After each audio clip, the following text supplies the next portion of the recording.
Hi. Joseph. Okay, just all the chips. Yes, with chips. Yeah.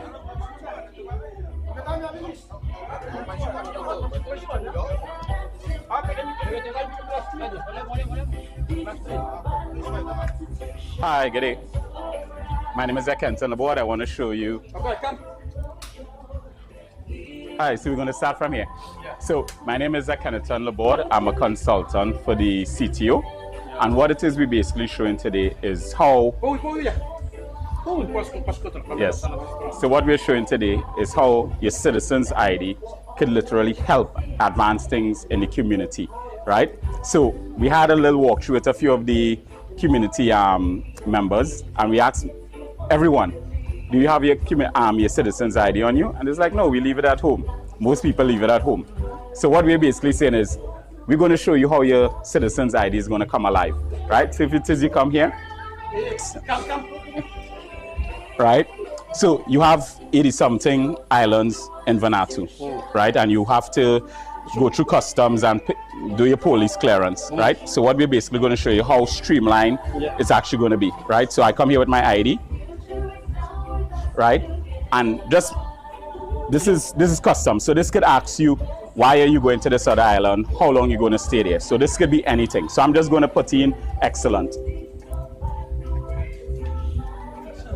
right?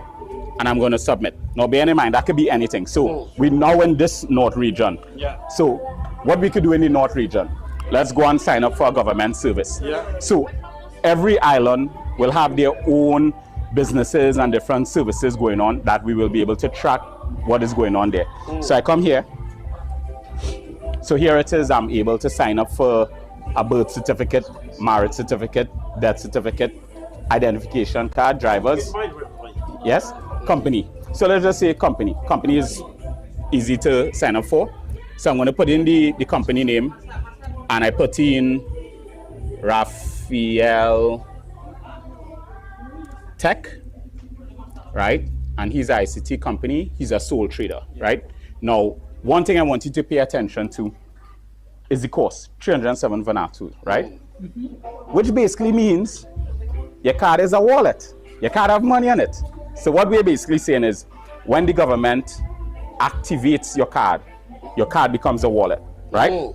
So we're going to walk through and show you how cool it is. So I'm going to apply for this, and that I made that transaction, right? So let's walk around again. So we're still in the North region, right? And we're going to come here to land registry. And once again, Vanuatu, 80-something islands, right?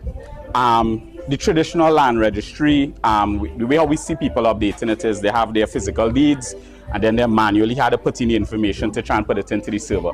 So that's one service that we provide, where we could scan your deeds and then put it into a digital server. What we are showcasing here today is the next level of land registry, right? So here it is, I come in, and I have residential and I have commercial. I can click on residential. Now before we reach here, in the real life, you have 80-something islands. You're going to see a drop down with 87 islands. You choose an island. If it's big, it's going to have North region, South region, whatever. You click that. Then you will be able to see a plot map. So I click here, these plots here are available. I'm going to click on a plot, right? So now, let's say I'm in Port Villa, and I want to buy land in the 80th island. I don't need to run across there to see it. I could come right here. So I click watch video, right? So I could see the aerial. Now this could be multiple layers of a video. One could be 3D depth. So whether it's going to show you if it is of a river near, or if it is of a tributary below the ground. So now you actually know the value of your land, right? We could even add soil quality and all these different things here in the interface. I could come here and I could click view photos, so you could see all the photos, different angles of the land. What we will add is 360, where you could actually walk through the land virtually, right? Now to the bottom here, you're seeing something called carbon credits. Are you familiar with carbon credits? No. So what carbon credit is you have these billion-dollar firms in the West and different countries that they are burning fossil fuel. And you're familiar with global warming, where the ice is melting, right? So what they're basically saying is, we want to continue burning our fossil fuel. But for developing countries, if you go and burn your fossil fuel too, then the ice is going to melt faster. So here's what. We're going to pay you not to burn fossil fuel. Yeah. So imagine now, you have 80-something islands. You have all this land, and people could pay you not to burn your trees, cut down your trees and burn fossil fuel. Now, they have multiple pillars for what the carbon credit is. So one of them may be the community. Instead of burning logs and coal, they would then come in with a project to stop that, and then they will give you gas stoves and different utensils, which will keep the carbon credit, the carbon footprint down, right? So this is what it is, our digital land registry looks like. So I'm going to purchase this piece of land, right? And I could do that from my card, right? But obviously when we do it in the real world, it's not just going to be so simple that I click. It's going to have, you have to put in your PIN to make sure that you're secure, right? So we're going to come across again. Right, so we want to leave that region and we want to go into the East region, right? So we're going to come here and we're going to sign in, right? This data, right? So we're going to just sign in there. But that's too simple. The situation that really happens is when you go from one region to the next region, you must have your police clearance, right?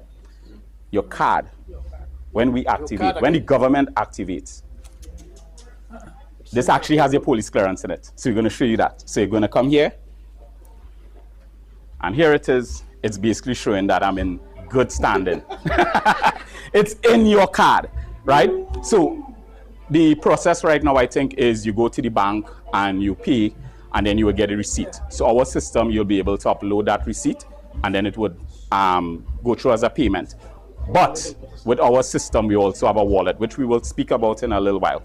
So here it is. We have the police clearance, and it's going to show my barcode, and it's actually going to show the validity, the 6 months. So this is always going to be on your card. So you don't have to worry about printing and always going to the police code. No, the police won't need all that. You just come now. The government is going to make it easy for you just to scan. Now, what is on your card? We have an application that works the same way, right? And this is where it is we get into the wallet. But before that, I'm going to show you. So in the app, this is your government services app, right? If I go to police clearance, it's going to show me green again, and it's going to say I'm in good standing. I have no offenses. I have a barcode, and then I have a print certificate.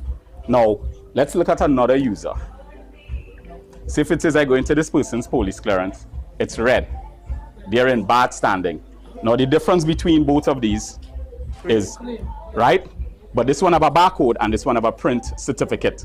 Because if you're in bad standing, you can't have a barcode and a certificate because you're in bad standing. So let's look at this one now. We print certificate. So there's this certificate, right? I download it to my phone. So it's on my phone. But let's basically say the boys 3 months ago planned to go to one of the islands, and then 2 weeks before the event, one of you all getting a little, drink too much kava and getting a little scruffle. So you know you have a police offense. Now, you want to still go. So you might go to your other partner and you say, give me a copy of your clearance. I'm going to put my face on it. I'm going to put my barcode on it, and everything will be good. You can't do this with this system. If it is I come here, we have a police scanner. So if you go to the police, to the customs, and you're crossing the border, right? And I go to police scanner. Obviously, the police scanner is not going to be in your app. And I say scan document, right? It's going to pull up. So it shows the picture of the person and if they're in good standing. So you cannot cheat the government. You cannot cheat the government. So you have your card, which you cannot duplicate. So this will always show the truth. But if it is someone is coming in with a printed document, they cannot forge it. Right? So we're in the app, right? So you have your digital wallet, right? So the first one is your government wallet, right? And then you could have other wallets. So whether it is Vodafone wants to partake in the government services, they'll be able to have it there. So from here I could send money, right? So if it is, you look, all of these are contacts in my phone, right? But if it is I click someone, it will say I can't send money to them because why? They're not using the government app. But if it is I click here, scan, and then I go to this person's profile, right? Now it comes up. So I could send, let's say I send $300. Transaction would go through. But we could do more than send money, right? We could pay bills. So you could pay electricity, you could pay internet, you could pay your health, recurring costs, your school fees, everything will be able to pay here, right? Now, you could buy credit, and obviously that's if Digicel and Vodafone opens an API, so you will be able to buy credit from the phone, right? Now, not everybody in the community is going to have a smartphone, right? So how does it happen with the card? So let's say, for instance, you're sending your son into the city. You don't want to give him your card. You don't want him to know how much money you have on your national ID, right? So you're going to say, you're going to come to an office like this, right, where they will have a system. You're going to scan in. You're going to then put in how much money you're transferring. Then your son is going to bring his card. He's going to knock, and then the money will be transferred over to him. So the same way how we did it inside of the application is going to happen on the card, right? So you're not left out. The community is not left out, right? So we're going to come here, right? So from the wallet, we're going to come out.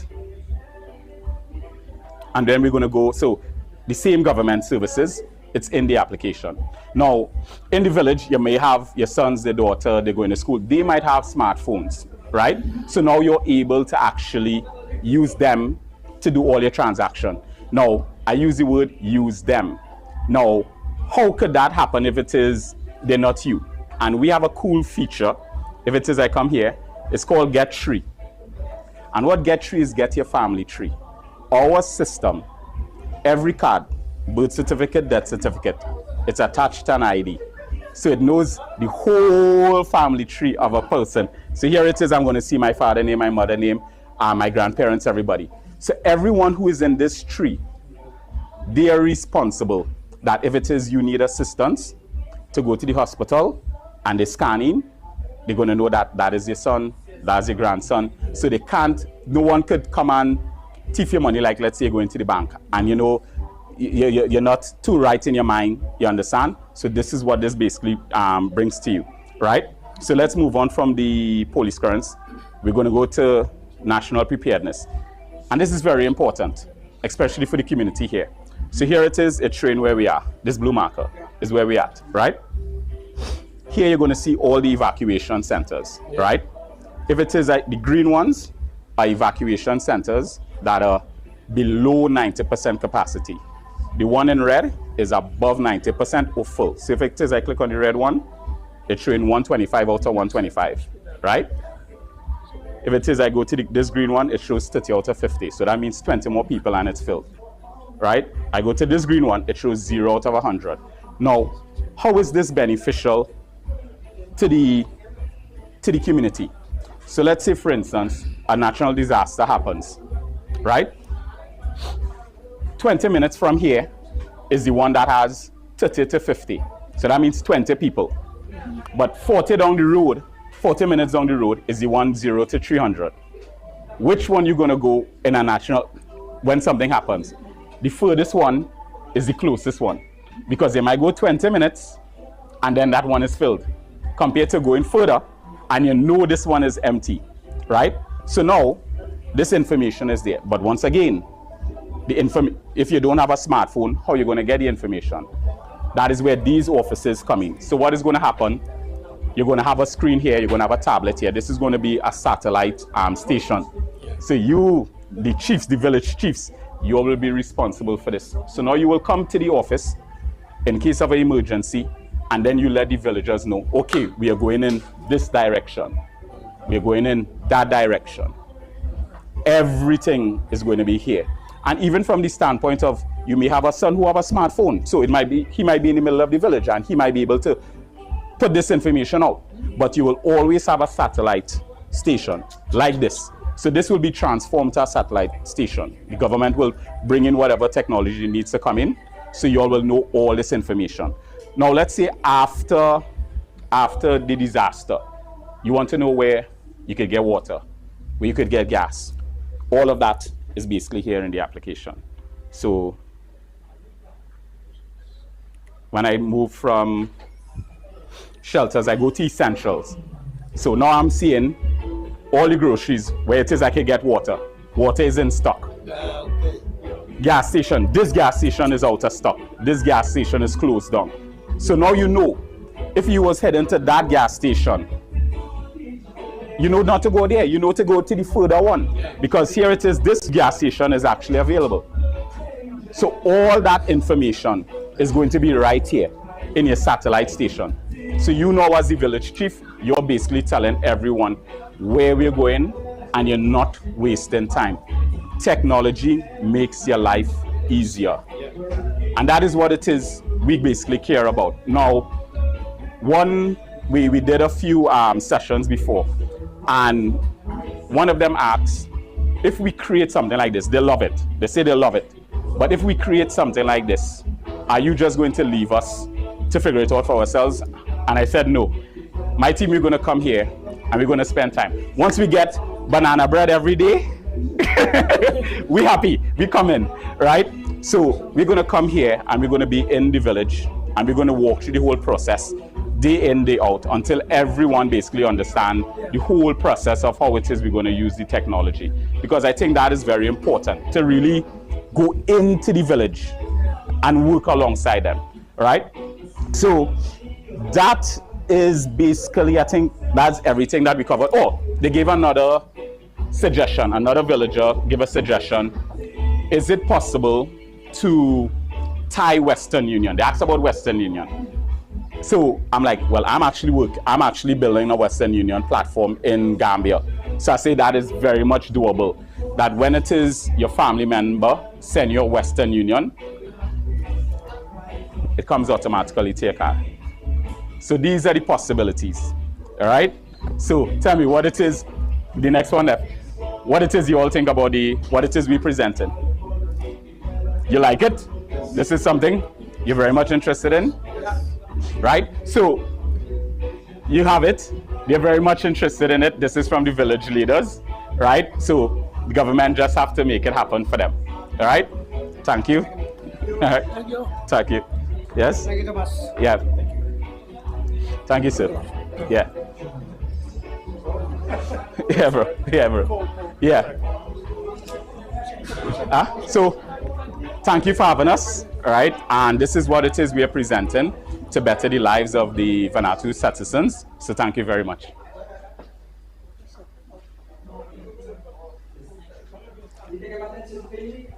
Yeah.